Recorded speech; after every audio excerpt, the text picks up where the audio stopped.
Most people are living their lives from a heart place and not a head place. They are so engrossed with what the heart feels that they have not covered what the head thinks. Most people are governed by their emotions. They're having a heart experience in a head fight.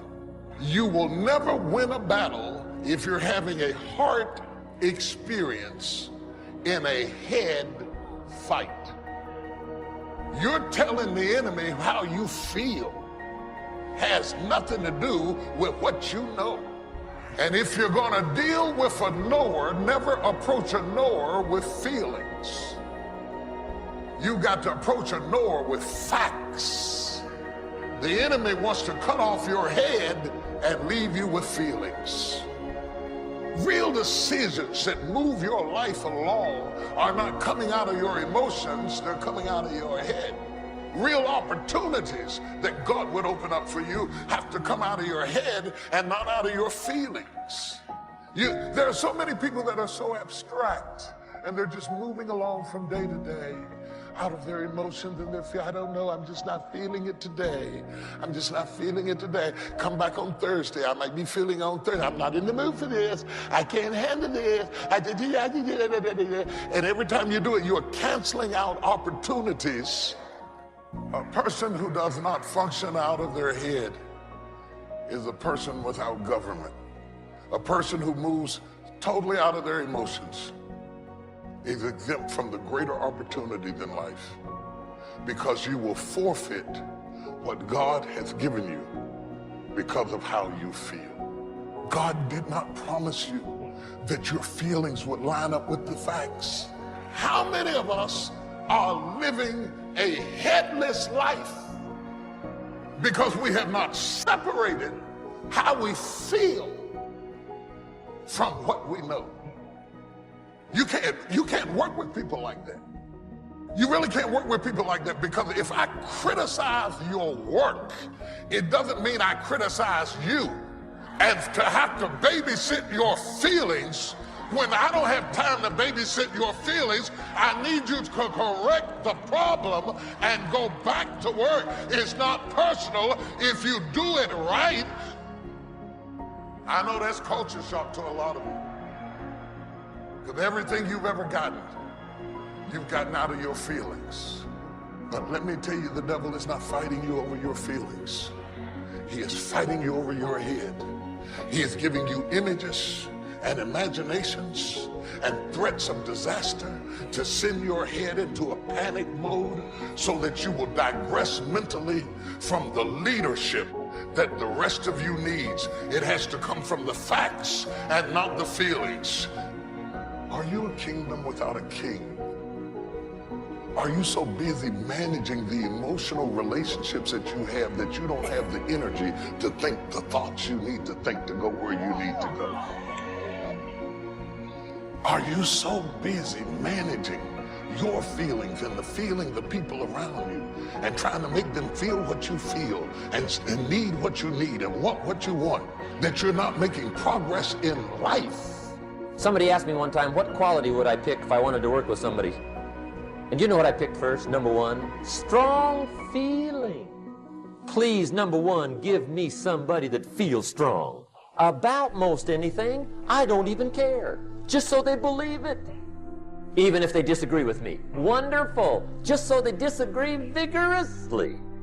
I'm not saying it's easy to win those kind of people to your point of view, but I'd rather do that than to try to resurrect people from the dead. Pump them up every month, pump them up, pump them up.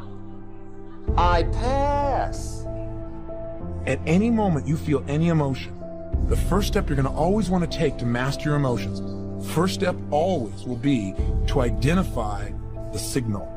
What I mean by identify the signal is figure out, if you're having a feeling, which one of these categories does it go into? Let me say that again, because I think you'll get this one. If you're feeling pain, it's a message. You need to change the way you're looking at things, and therefore what they mean to you, or change the way you're communicating your desires or needs to someone, especially if the pain involves somebody else, or change the way you're behaving, the way you're treating others, and that'll get you a new response. That's in essence the basis of all these action messages. They're telling you got to set a new outcome and move in a new direction. Otherwise, you're going to stay in pain. And by the way, let me mention something to you.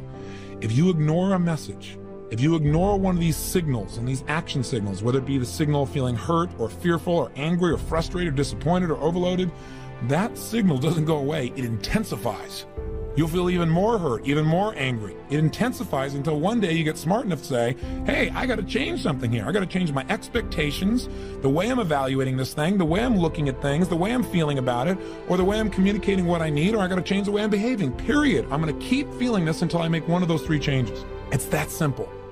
Next, once you've identified the signal, i.e. you've identified, you said, I was feeling rejected, and what that really means is I'm feeling uncomfortable, or it really means I'm feeling hurt, or angry, or lonely, or whatever. Then the second step is appreciate the message. Respect that emotion. Don't make your emotion wrong. So many times they say, well, I don't want to feel rejected, or I don't want to feel bad, or I don't feel angry, I don't want to feel hurt. Don't do that. Appreciate it. It has a message for you. It means you got to change. But it also means something very specific depending upon which emotion of these 10 categories. So before I go any further, let me review with you what the messages are that each one of these 10 signals is giving you. We've already said that if you're uncomfortable, the message is simple. You got to change your state, clarify what you want, and take action in the direction of what you want. And immediately you won't be uncomfortable anymore. If you're feeling category number 2, emotions of fear, whether it be concern or apprehension or worry or anxiety or scared or frightened or terrified, no matter what intensity it is, any one of those still are fearful emotions, and fear emotions deliver one message to us. We need to prepare ourselves to deal with something or to avoid the negative consequences of something that's coming up, something that's about to happen, a situation or event. Basically, fear is get prepared. Get yourself so you can deal with something, and that's a valuable message, isn't it? Now, the problem is what most of us do is we get fearful and we don't take the message. We either try to deny the fear and act like we're real strong, and all it does is get stronger and stronger, or worse, we just surrender the fear and we don't get the message. All we do is we get caught up in the emotion and we get more and more scared and we amplify it. And we start thinking of the worst that can happen rather than figuring out, okay, what do I need to do to be prepared to avoid the negative consequences and make this work? For example, people have fear of failure. That's a valuable fear. It's saying get prepared so you won't fail. The third category of emotions, those of hurt feelings, give us a signal and a message that says you have an expectation that's not been met and you have a feeling of loss. I.e., you expected somebody to keep their word and they didn't. That hurt your feelings. Or you expected someone never to share something that you told them privately and they told somebody else. And now you feel hurt. You feel a sense of loss of intimacy with them or loss of trust. And that sense of loss is what creates that feeling of hurt inside of us. What do we need to do? It tells us immediately that we have to evaluate, is there really a loss here? Again, do we need to change our perception? Maybe you just didn't communicate to this person that when you told them this, you wanted them to keep this information private. Maybe you haven't lost anything. Maybe you just have to change your way of communicating your needs, or again, change your behavior. The next category is anger. That's the fourth category. And again, emotions like irritation or feeling livid or furious or enraged or resentful, all of these fit into this category. Any of these emotions are simply signals giving you a message, and the message here is that an important rule that you have in your life has been violated by someone else or maybe even by you. See, when we think something's really important and somebody violates that rule, we get upset about it. How we deal with that upset will determine a great deal how much pain or pleasure we really experience in our lives and how close we get to other people or how much we push them away from us. In other words, if somebody violates your standards, that's the message. What you're supposed to do with that message is real simple. Communicate that you have a standard. Communicate that you know it's only your rule. It isn't necessarily their rule, but you need their help. Or you need to compromise them possibly. You know, some things you get angry about, you're going to get angry about for the rest of your life. And you better identify those things and realize that those are just your standards. They're not everybody's standards. And if you go around being upset because everyone doesn't live by your rules, you're going to be upset your whole life. So again, maybe you need to change your perceptions, change your rules so that life is a lot simpler and a lot less painful for you.